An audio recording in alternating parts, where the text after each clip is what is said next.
Assalamualaikum warahmatullahi wabarakatuh. Rekan GTK Aceh, jumpa lagi dalam Ngopi Sanger, Ngobrol Pintar Saling Ngerti, ruang diskusi edukatif yang menghadirkan wawasan terkini seputar kebijakan pendidikan Indonesia. Dan hari ini kita akan membahas topik yang sangat relevan dengan para pendidik, peserta didik, orang tua, dan pemangku pendidikan di sekolah dasar dan menengah. Rekan GTK Aceh, jadi untuk kesempatan hari ini kita akan membahas terkait dengan urgensi integrasi tes kompetensi akademik atau TKA dan asesmen nasional atau AN untuk jenjang SD dan SMP. Mengapa integrasi ini penting? Apa dampaknya bagi siswa, guru, dan sistem pendidikan kita? Mari kita kupas tuntas. Rekan GTK Aceh, Kementerian Pendidikan Dasar dan Menengah telah menetapkan asesmen nasional atau AN yang diselenggarakan bersamaan dengan TKA. Jenjang SMP MTS sederajat dilaksanakan pada tanggal 6 sampai dengan 16 April 2026 dan jenjang sekolah dasar Madrasah Ibtidaiyah atau sederajat dilaksanakan tanggal 20 sampai dengan 30 April 2026. Dan di tahun 2026 ini, Kementerian Pendidikan Dasar dan Menengah telah menetapkan asesmen nasional diselenggarakan bersamaan dengan TKA sesuai dengan jenjangnya masing-masing. Untuk membahas ini, kita sangat berbahagia menghadirkan satu sosok yang luar biasa, ayah kita kembali bersama kita, Bapak Moh Abduh, PhD, staf ahli bidang teknologi pendidikan Kemendikdasmen. Selamat datang Pak. Wah, gimana Pak kabarnya hari ini? Baik, alhamdulillah sehat. Alhamdulillah. Gimana Pak waktu mendarat ke Aceh lagi? Apa sasaran dulu Pak, makanannya dulu yang disosor? Saya langsung teringat podcast Ngopi Wah, Sanger. berarti istimewa nih rekan Karena GTK nih. ya bagi saya ini adalah satu media yang bisa dimanfaatkan untuk memberikan pencerahan, insight, kebijakan-kebijakan terkini. Nah kebetulan TK ini adalah satu kegiatan di kementerian yang bertepatan penyelenggaranya di minggu-minggu ini. Jadi senang sekali nanti untuk berbagi dengan rekan GTK Aceh. Baik, wah luar biasa. Izin rekan GTK, kita coba melihat kembali ya pengalaman dari Bapak Moh Abduh yang luar biasa. Beliau sebelum ini juga pernah menjadi Kepala Balai Guru Penggerak Provinsi Aceh. Jadi kepala kita dulunya bersama kita di sini. Dan untuk saat ini beliau adalah staf ahli bidang teknologi pendidikan Kemendikdasmen sejak tahun 2025 hingga sekarang. Dan beliau juga pernah menjadi Kepala Pusat Asesmen Pembelajaran dan Kepala Pusat Penilaian Pendidikan, Pusat Penilaian Pendidikan Balitbang Kemendikbud. Dulunya ya Pak ya. Ya. Nah berarti akan banyak sekali informasi terkait dengan pendidikan yang akan kita bahas bersama, terutama urgensi terkait TKA dan AN ini ya Pak ya. Baik. Oke Pak, kita mulai saja. Bapak, mengapa sih pelaksanaan TKA dan AN ini perlu disatukan penyelenggaraannya Pak? Itu kebijakannya seperti apa Pak? Rekan GTK Aceh yang saya cintai dan saya banggakan, alhamdulillah kita bisa bertemu, berinteraksi kembali di program Ngopi Sanger yang diselenggarakan pada hari ini. Ada beberapa pertimbangan mengapa TKA dan AN ini disatukan penyelenggaraannya. Yang jelas bahwa kita menghindari betul, kita di kementerian menghindari betul terlalu banyak assessment yang dibebankan kepada siswa. Sehingga jangan sampai kemudian siswa menjadi kurang bersemangat karena terlalu sering dilakukan assessment-nya itu. Karenanya hal mendasar mengapa TKA dan asesmen nasional itu perlu disatukan. Nah, yang juga menjadi concern bahwa Kementerian Pendidikan Dasar dan Menengah itu meyakini betul bahwa upaya peningkatan mutu pendidikan itu tidak cukup hanya diukur dari hasil belajar peserta didik. Capaian kognitifnya, capaian akademiknya. Tetapi juga harus kita mengukurnya hal yang bisa membentuk mengapa diperoleh nilai tersebut. Nah, pada konteks ini penyelarasan antara TKA dan AN itu menjadi langkah strategis. Karena apa? Karena selama ini TKA itu dipersepsikan hal yang berbeda dengan asesmen nasional. Iya. TKA itu untuk menilai capaian akademik dan kognitif peserta didik, sementara AN itu untuk memetakan mutu satuan pendidikan. Nah, ini banyak masyarakat, guru yang memahaminya secara berbeda. Maka ketika nanti hasilnya, hasil TKA dan hasil AN itu dibaca secara terpisah, maka informasi yang dihasilkan itu bisa saja menjadi sangat berbeda dan yang kemudian beresiko untuk melahirkan kebijakan-kebijakan yang salah. Nah, ini kita hindari. Oleh karenanya pembacaan hasil TKA dan asesmen nasional jika dilakukan secara berdampingan pada tahun yang sama, itu analisisnya bisa lebih komprehensif. Misalkan begini, capaian akademik itu tidak lagi dilihat dari produk akhir semata, tetapi sebagai interaksi ya antara kemampuan individu, kemudian praktek pedagogi serta kondisi lingkungan belajar di sekolah tersebut. Maka kalau seperti ini, kesenjangan antar sekolah itu bisa dilihat lebih presisi, lebih nyata. Karena kita tidak hanya melihat dari unsur akademiknya saja, tetapi apa yang membentuk, menjadikan siswa memperoleh nilai TKA sebesar itu, sejumlah itu kita nanti bisa sandingkan. Maka pendekatan yang sama ini itu memudahkan untuk sekolah mana yang memang secara peningkatan harus dilakukan pada konteks apa. Iya. Nah, itu salah satu argumentasi mengapa penyelenggaraan TKA dan AN ini harus disatukan. Berbarengan ya Pak. Bersamaan waktunya. Gitu. Baik, nah terus Pak bagaimana sih landasan konseptualnya penyatuan TKA ini sama AN? Iya, secara konseptual kombinasi data hasil TKA dan AN itu akan menghasilkan fondasi yang lebih proporsional. Sebagaimana tadi saya katakan tadi. TKA itu menyajikan bukti performa akademik yang aktual.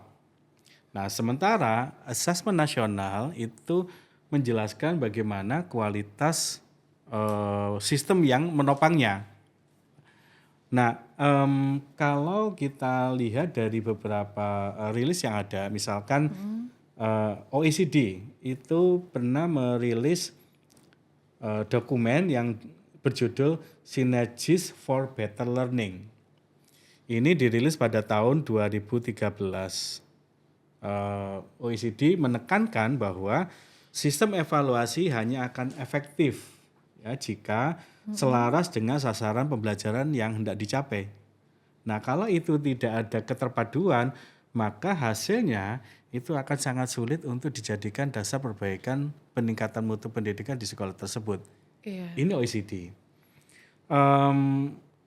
National Research Council itu juga mengeluarkan rilis pada tahun 2001 judulnya Knowing What Students Know. Itu mereka menegaskan bahwa assessment itu harus terintegrasi dengan kurikulum dan praktek pembelajaran. Artinya apa? Artinya integrasi antara keduanya itu tidak hanya dimaknai sebagai penggabungan dua instrumen TKA dan instrumen AN kemudian digabungkan. Enggak seperti itu. Instrumennya tetap masing-masing. Ya, tetapi mengolahnya hasilnya itu bisa saling mendukung. Iya. Nah, yang berikutnya bahwa integrasi atau penyatuan TKA dan AN itu tidak sekedar penyatuan waktunya saja. Ya kalau waktunya saja kita tidak punya banyak manfaat. Iya. Hanya penyelenggaraan sama untuk menghindari assessment yang beberapa kali waktunya disamakan. Hanya efisiensi waktu. Waktu saja, biaya gitu. Tapi Benar. analisis apa yang kita bisa hasilkan lebih antara ketika dipisah dengan ketika disatukan. Digabungkan ya. Ya. Nah, yang ketiga yang juga menjadi landasan adalah pada saat penyelenggaraan asesmen nasional tahun lalu itu kan sifatnya sampling, sehingga jumlah anak yang harus mengisi survei karakter maupun survei lingkungan belajar itu karena sampling jadi kecil. Hanya beberapa ya. Ya, karena memang ditentukan misalkan dalam satu sekolah di jenjang tertentu itu sejumlah sekian yang sudah ditentukan. Tetapi manakala ini disatukan, disamakan, TKA itu kalau data terakhir itu diikuti oleh untuk SMP 96,49% dari populasi siswa. Iya. SD itu 98,69% populasi siswa. Ini kan besar. Besar, ya. Nah, sehingga siswa yang ikut TKA pasti dia akan ikut AN. Benar. Karena waktunya disamakan dan integrasi gitu. Sehingga data terkait dengan asesmen nasional itu kita bisa mendekati populasi. Tidak sekedar sampling sebagaimana yang lagi, ditentukan iya. oleh ketentuan tadi gitu. Yang sebelumnya ya Pak? Ya. Iya benar. Wah luar biasa ya Pak. Jadi pada saat sudah digabungkan seperti ini, sudah terintegrasi selain juga efisiensi, juga pada saat analisisnya lebih mudah ya Pak ya. Betul. Iya baik. Nah rekan GTK pada kesempatan kali ini izinkan kami mengicip-icip dulu ngopi sangernya Bapak. Silahkan, ini sanger yang dari Aceh. Mumpung hangat ya. Mumpung hangat, silakan Pak. Oke. Bismillahirrahmanirrahim. Ternyata dingin. Iya Pak. Alhamdulillah. Gimana Pak rasa sangernya? Mantap. Mantap. Mantap. Tidak Iya. ada di kedai-kedai kopi di luar sana itu. Masya Allah. Berarti Bapak diharapkan untuk selalu hadir ke podcast kita lagi. Amin. Insya Allah ya Pak. Nah rekan GTK, di sela-sela kesibukan Bapak Abduh sudah mau bersama kita. Mari kita terus belajar. Lanjut Bapak untuk pertanyaan selanjutnya.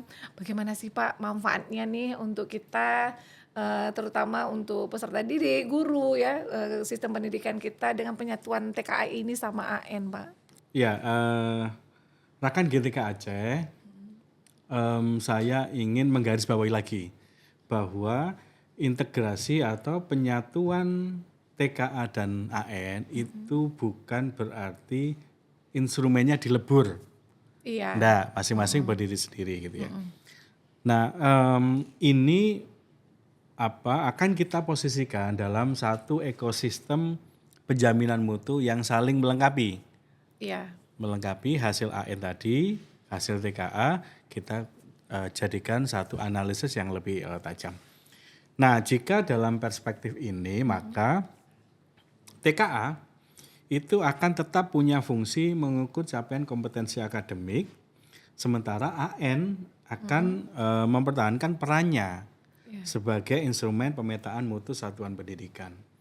Nah, dalam bahasa yang sederhana, kira-kira gini, kalau TKA itu menjawab dimensi apa yang dicapai gitu ya. Nah, AN itu menerangkan satu dimensi kondisi apa yang mempengaruhi capaian tersebut. Jadi seperti tadi misalkan ada siswa nilainya 90. Apa kondisi apa yang membentuk siswa itu sehingga bisa mendapatkan nilai 90. Nah, ini kan dilihat dari bagaimana survei lingkungan belajar yang sudah dilakukan pada sekolah tersebut. Benar. Nah, pendekatan yang integratif ini nanti tidak sekedar datanya dikompilasi saja, enggak. Tetapi harus digunakan untuk refleksi, harus digunakan untuk perbaikan. Karena salah satu prinsip TKA itu adalah bagaimana hasilnya digunakan untuk perbaikan pembelajaran, assessment for learning. Benar. Nah itu jadi hasil TKA itu tidak hanya sekedar angka saja, tidak sekedar digunakan sebagai potret pemetaan saja, tetapi bagaimana hasilnya itu bisa digunakan untuk perbaikan pembelajaran. Baik pada tingkatan sekolah, satuan pendidikan, pada tingkat kabupaten kota ya sesuai dengan jenjangnya masing-masing tadi, juga pada tingkatan provinsi. Iya. Nah, kalau kita bisa mendapatkan itu dengan lebih baik, ya kita akan mendapatkan manfaat penyelenggaraan penyatuan TKA TK dan dan A ini. AM. Iya. Berarti bukan juga penentu kelulusan dari peserta didik. Pasti tidak, karena tagline dari TKA ini adalah jujur dan gembira, Jujur dan gembira. kemudian tidak menentukan kelulusan. Karena apa? Karena kelulusan itu nanti menjadi domainnya sekolah untuk menentukan apakah siswa peserta didiknya itu lulus atau tidak gitu. Berarti kembali ke sekolah ya Pak ya, berdasarkan hasil TKA gitu ya, Ya, rekan ya. GTK. Karena Nah, masih sangat banyak ini Pak isunya. Jadi apakah harus ikut TKA dulu untuk menentukan kelulusan kami? Pertanyaan dari peserta didiknya iya, gitu Pak. iya. Nah, TKA ini kan di beberapa kesempatan disampaikan, disosialisasikan bahwa ini bukan sebuah kewajiban, ini pilihan. Iya. Maka karena namanya pilihan, siswa itu boleh untuk tidak ikut Tidak itu ikut. boleh. Tetapi dari data yang ada dan juga dari hasil Monef yang saya lakukan di Aceh Besar ini itu menunjukkan bahwa 100% siswa yang ada di sekolah itu memutuskan untuk ikut. Wow, luar Ya, biasa. jadi meskipun kita beri peluang pilihan, tetapi untuk mengikuti itu. Dan kondisi siswa ketika mengikuti TKA dari yang saya cermati itu betul-betul gembira. Mereka tercapai senang. nih, Pak. Ya, Iya. mereka senang. Jujur pun juga begitu, karena dari interaksi saya dengan proktor, dengan pengawas itu mereka menyampaikan bahwa tidak ada persoalan-persoalan yang terkait dengan kecurangan, contek mencontek gitu. Sehingga kita bisa menyimpulkan pada tataran itu ya penyelenggaranya sudah secara jujur dan gembira, karena itu tagline dari TKA TKA sekarang. kita tahun Iya. ini ya Pak ya. Wah luar biasa. Ternyata di Aceh sudah mencoba menerapkan tagline-nya yaitu jujur dan bergembira gitu ya Pak ya. Dan kita harapkan nantinya pada jenjang SD juga sama madrasah ibtidaiyah seperti itu ya Pak. Iya, Karena iya. untuk saat ini monitoring yang sudah kita lakukan untuk jenjang SMP ya Pak ya. Baik. Wah luar biasa, terima kasih banyak nih untuk siswa-siswa kita yang sudah mencoba untuk jujur dan menghadapi TKA ini dengan bergembira. Nah Bapak mungkin di saat Bapak menuju ke beberapa sekolah di Aceh yang menjadi sasaran monitoring kali ini, gimana nih Pak perasaan dan kesannya melihat kondisi siswa kita? Terlebih kita juga sedang mengalami permasalahan yang sebelumnya yaitu bencana. Mungkin ada nggak gambaran-gambaran informasi yang didapatkan Pak? Iya, kebetulan Monef saya di Aceh Besar. Di Aceh Besar itu insya Allah penyelenggaraan selama 2 hari kemarin itu berjalan dengan baik, aman dan lancar. Ada 2 SMP yang saya kunjungi, 1 sekolah di kemarin dan sekolah yang berikutnya itu di hari ini. Dua-duanya bisa saya simpulkan terselenggara dengan baik dan lancar itu. Memang ada kendala. Iya. Dan ini sebetulnya sebuah kelaziman yang ini seperti ini terjadi terkait dengan keterlambatan penyampaian token. Oh ya, harus ditunggu dulu sama proktornya. Betul. Nah, itu ternyata keterlambatannya itu tapi tidak lama, relatif 5 menit. Ya, sehingga masih tolerable lah bahwa token terlambat diberikan. Mengapa? Karena di pusat pun juga seperti itu.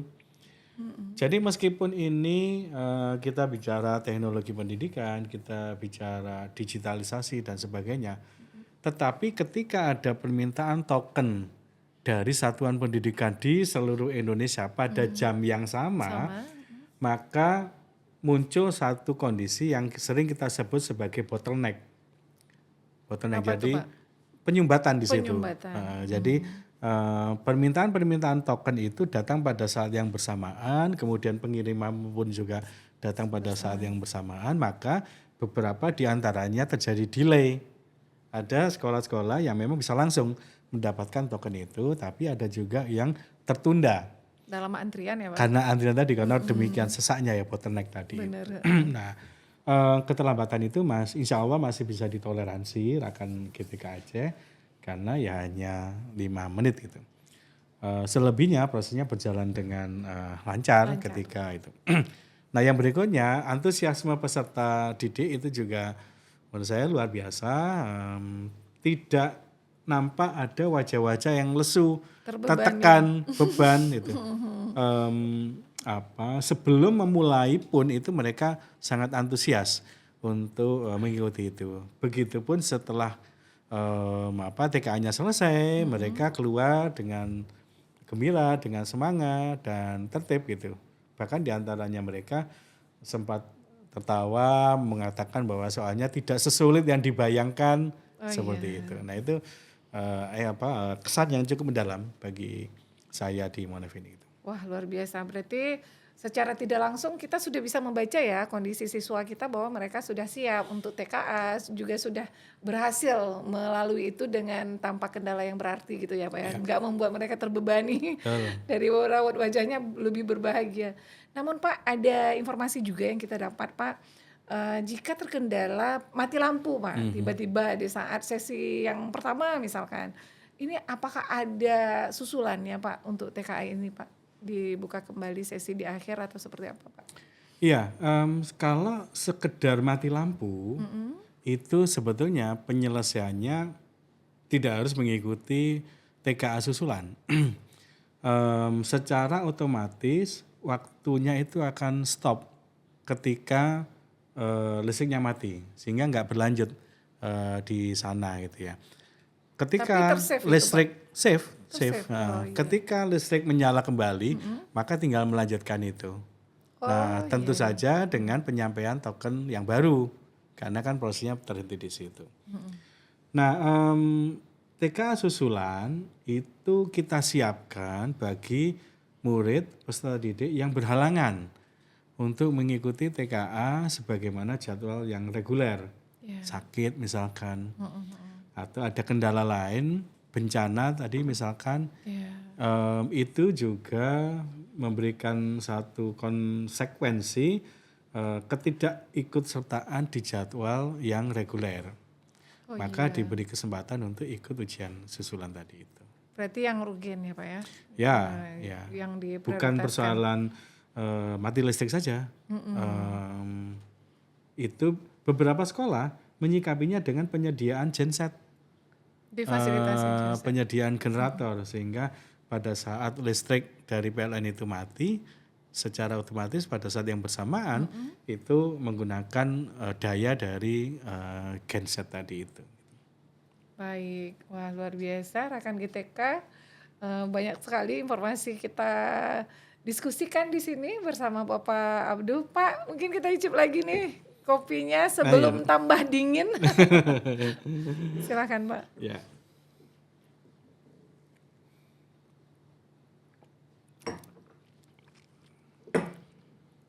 Masih hangat, sedikit lagi Pak. Oke. Baik, rekan GTK, kita kembali lagi, coba kita diskusikan kembali dengan Bapak Abdul nih terkait dengan kegiatan TKA yang kita jalankan. Pak, tapi juga terdapat persoalan Pak bagi teman-teman peserta didik kita yang tidak bisa mengikuti secara reguler untuk di jadwal tersebut. Mungkin secara urgensi orang tua sakit, atau kendala sendiri juga sakit, atau kendala lainnya. Itu apakah mendapatkan kesempatan Pak untuk susulan seperti itu? Ya, rekan GTK Aceh memang ada beberapa peristiwa yang kejadian yang sulit untuk dihindari. Dan tidak pernah kita duga dan kita proyeksikan kejadian itu terjadi. Nah terhadap hal yang seperti ini, tadi misalkan ada yang sakit, ada tidak bisa hadir karena satu hal orang tuanya sakit keras hingga didampingi dan sebagainya, maka Kementerian Pendidikan Dasar dan Menengah menyiapkan waktu untuk TKA susulan. Nah untuk jenjang ini itu pelaksanaan TKA susulannya akan dilaksanakan di tanggal 11 sampai 19 Mei. Jadi ada waktu yang insya Allah cukup untuk bisa mengikut sertakan siswa-siswa yang berhalangan mengikuti TKA secara reguler itu ada waktu dari 11 sampai 19 Mei. Nah, selanjutnya ini akan dilakukan olah datanya ya tanggal 20 sampai 25 Mei. Datanya itu akan diolah dan insya Allah jika tidak ada perubahan di tanggal 26 itu hasil 26 Mei ya. Hasil TKA untuk jenjang SMP ini itu bisa diumumkan hasilnya gitu. Nah, itu lini masa rangkaian yang sudah kita siapkan terkait dengan penanggalan dan penjadwalan untuk TKA yang sinergi penyatuannya dengan asesmen nasional tadi itu. Baik.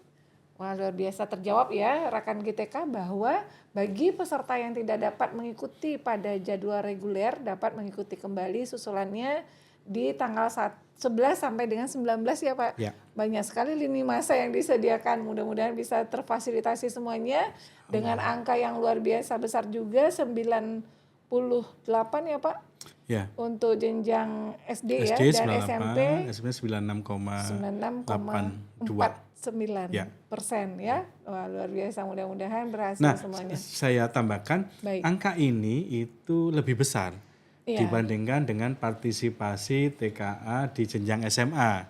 Oh iya. Ya, sehingga kami merasa memang ini menjadi sebuah kebutuhan bagi sekolah untuk bisa mendapatkan potret capaian kognitif dan akademiknya siswa untuk perbaikan pembelajaran yang harus dilakukan oleh sekolah. Sekolah ya. Berarti kalau misalkan SMA mungkin udah bisa memilih ya Pak, sehingga mereka nggak mau ikut gitu karena punya kesempatan untuk memilih bisa jadi. Ya.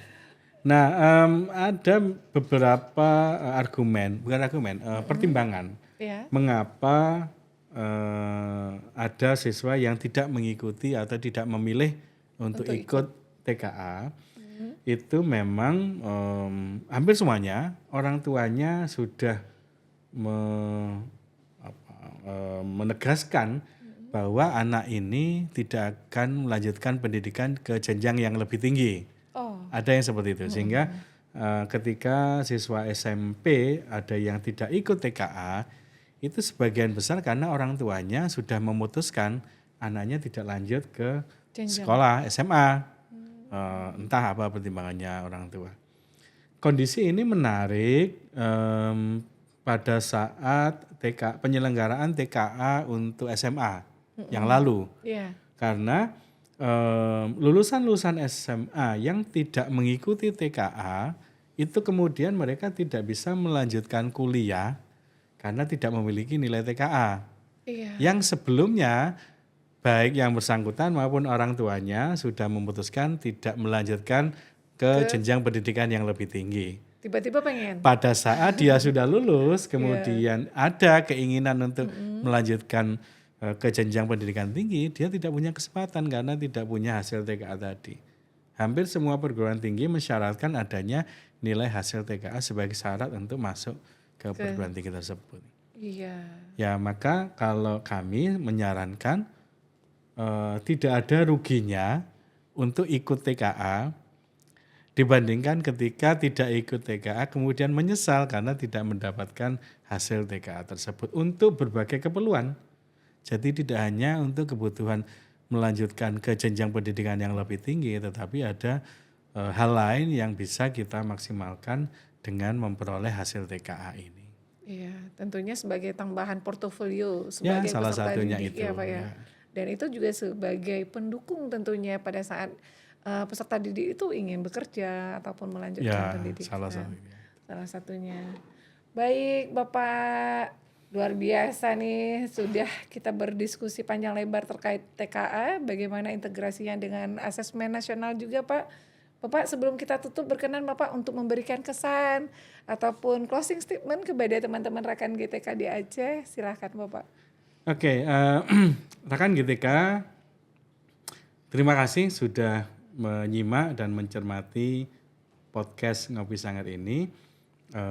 Saya berharap ikuti terus program podcast ini untuk mendapatkan berbagai pencerahan terkait dengan program prioritas Kementerian Pendidikan Dasar dan Menengah Karena dengan itu maka kita bisa mengimplementasikan pendidikan bermutu untuk semua, dan ini juga menjadi bagian dari partisipasi semesta. Karena tagline kita adalah bagaimana melibatkan keterlibatan semua pihak untuk bisa memaksimalkan dan mewujudkan pendidikan bermutu untuk semua tersebut. Tidak ada yang tertinggal, no child left behind, semua punya hak yang sama untuk mendapatkan pendidikan yang bermutu. Wah, luar biasa. Terima kasih Bapak. Nah, rekan GTK seperti yang disampaikan oleh Pak Abduh bahwa TKA ini tidak menakutkan, tapi sangat diharapkan dengan tagline yang tahun ini bahwa jujur dan menggembirakan ya Pak ya? Jujur dan gembira.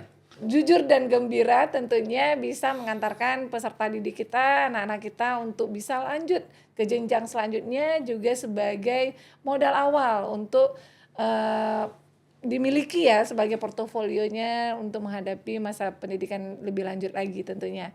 Dan rakyat GTK, demikianlah pertemuan kita pada kesempatan hari ini. Terima kasih banyak Bapak Abdul atas kehadirannya, semangat dan dedikasi luar biasa untuk terus menginspirasi kita semua di edisi ke-14 ini ya. Nantinya kita akan menunggu edisi selanjutnya Bapak berkenan bermain lagi ke Aceh, menyapa rekan GTK di Provinsi Aceh tentunya. Demikianlah rekan GTK untuk pertemuan kita pada podcast ke-14 ini dalam Ngopi Sanger, Ngobrol Pintar Saling Ngerti. Jangan lupa share dan like video ini untuk terus mendapatkan informasi dari podcast BGTK Provinsi Aceh selalu tentunya. Sampai jumpa pada pertemuan podcast selanjutnya. Billahi taufiq wal hidayah. Assalamualaikum warahmatullahi wabarakatuh. Waalaikumsalam warahmatullahi wabarakatuh.